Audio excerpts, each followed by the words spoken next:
Yeah, so just you know, part of the element of this ballpark as well. Now, if you guys head down the Ivy, up our foul pole, then take a look at our rooftop. All right, that's going around our main grandstand. You're going to see a lot of flags up there. Flags are a major theme here at Wrigley. And that is because the Wrigley family were avid boaters and sailors. And flags are the main form of communication in boating and sailing. They really wanted to bring that into the ballpark.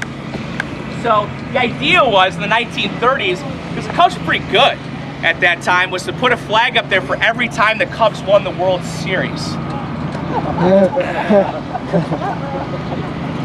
Yeah, funny story. He got 1907, 1908 flying very proudly up there. After that, yeah, flags be a little lonely. All right, 1908, the last time the Cubs won the World Series.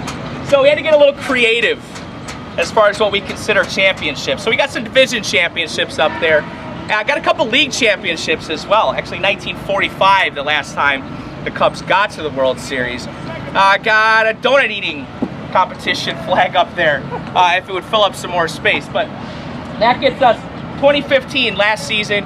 Cubs won the wild card, got to the National League Championship Series against the New York Mets.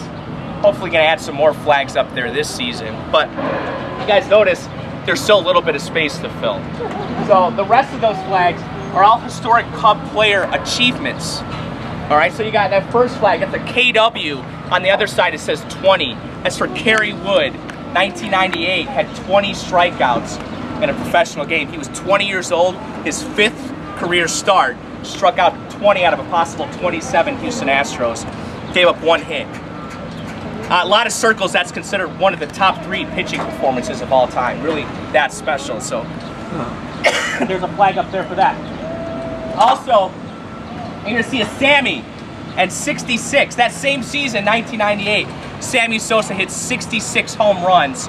That great home run race with Mark McGwire that season to beat Roger Maris's record of 62. Sammy actually had 3 consecutive seasons of 60-plus home runs, so got a flag up there for that.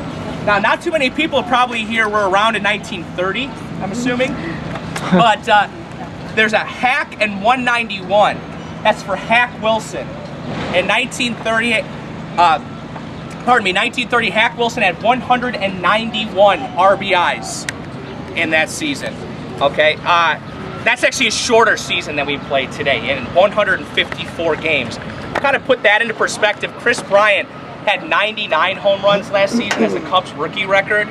Yeah, Hack had 191 that season. So really, it's the longest standing hitting record in baseball, and it'll probably never be broken. So I definitely have a flag up there for that. And of course, I have to mention the number 42 and the letters JR. That's for Jackie Robinson and his number 42. That's retired throughout the league. It means no player can wear that number except for 1 game a year when everyone wears that number in tribute of Jackie. He was the first African-American baseball player in the major leagues, of course. So I'll definitely have a flag up there for that. And then a PKW, that's for Philip Knight Wrigley.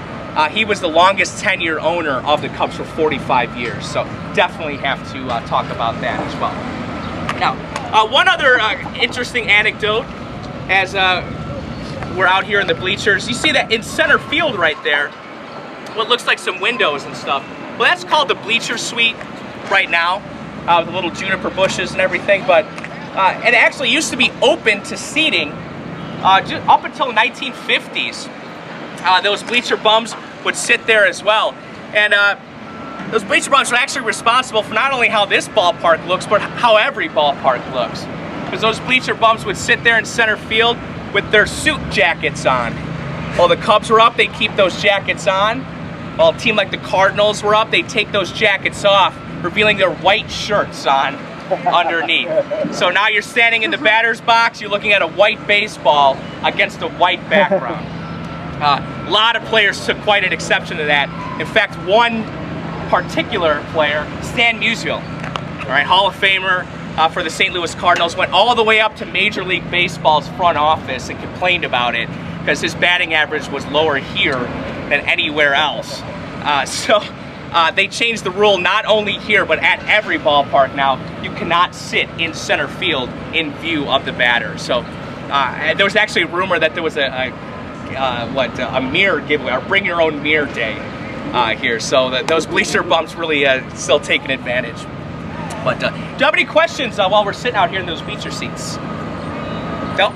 Okay, guys, we're gonna head inside, little air conditioning, get you guys out of the sunshine to the visitors clubhouse. So if you guys could follow me this way, please. Thanks.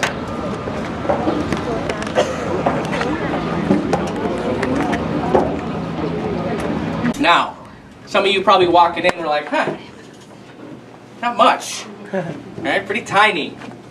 Well, when Bill and I walk in here, what's on our mind? Babe Ruth, all right, Hank Aaron, Roberto Clemente, Jackie Robinson. All right, some of the greatest baseball players that have ever played have been in this room, because this has been the visitors clubhouse since 1914. We widely consider this to be the most historic room in the entire ballpark.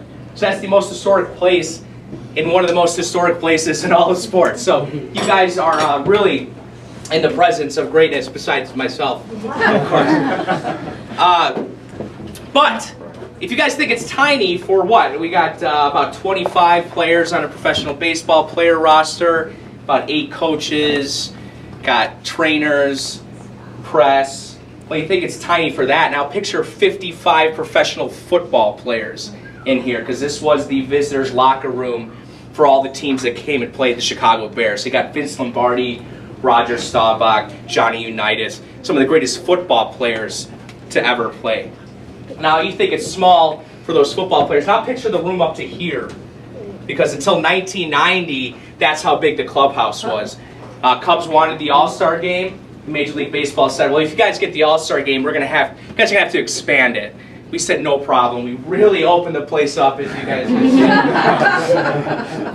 see. But if baseball and football doesn't do it for you guys, any soccer fans in the house today? No? Crickets? No? There was a professional soccer league in the United States for a little while before the MLS in the 1970s. The Chicago Sting played their home soccer games here. They played a team called the New York Cosmos, but a guy named Pele playing for them. So now you got one of the greatest soccer players to ever live lacing up his boots in this room right here. Also hockey, right? 2009 had the Winter Classic here.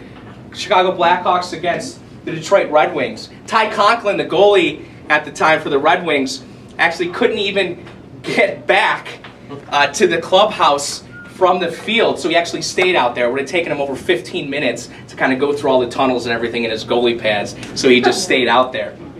But how about basketball? You guys heard of a guy named Michael Jordan? Yeah, well, he's been in this locker room too, but not playing basketball, playing baseball. Remember, he took a year off to kind of show the world that he can do anything, and he went through the Chicago White Sox organization. They called him up for an exhibition game, because interleague play actually at that time was exhibition baseball. It wasn't part of the actual major league schedule. And he had those lockers closest to the door there. That's where they put the players that are going to get the most press, so that they have the most room. So usually they get 2 lockers instead of 1. So now you have, what, we got Vince Lombardi, Babe Ruth, Stan Bowman of the Detroit Red Wings. We have Pele, Michael Jordan, all in the same room. And you can't say that about any other place probably in the world. And also concerts. So now you got Billy Joel, we have AC/DC, Sir Paul McCartney, Sir Elton John. They all use this as their green room before their concerts here at Wrigley Field. Actually, Elton John, this table right here had a chocolate fountain on it, and he lined the whole place with purple drapes to kind of make it a little more homey for him. And AC/DC, they actually had to replace the carpet after AC/DC used this room here. But yeah, where else can you say that all of these people have been in the same place? And honestly, some rookies, they'll walk in this room, they won't really kind of understand the grand scape of things, right? They'll look at it and say, what a dump, man. I was in Tulsa last weekend in AAA, and I had a bigger locker room than this. Well, a guy like Chipper Jones, a former third baseman for the Atlanta Braves, he would sit him down where this gentleman's sitting right here, give him a piece of paper and a pen, and say, hey, list down all of the greatest players you can ever think of, all the players that you idolized growing up. It didn't take them that long to get down the list to realize, hey, wow, I'm about to put on a uniform in the same locker, about to go down the same tunnel that some of these players did. Unfortunately, sometimes they still don't get it. They're like, well, where's the spa at? Where can I go get a massage? Where can I, watch big screen TV, play some video games in big lazy boy chair? Well, that's when after they come out of the shower in their towel, they'll say, hey, why don't you take a trip down to the Players Lounge, and you can get all that stuff. So I'll take you guys out to the Players Lounge right now. I'll give you an opportunity to see that. So right this way, guys.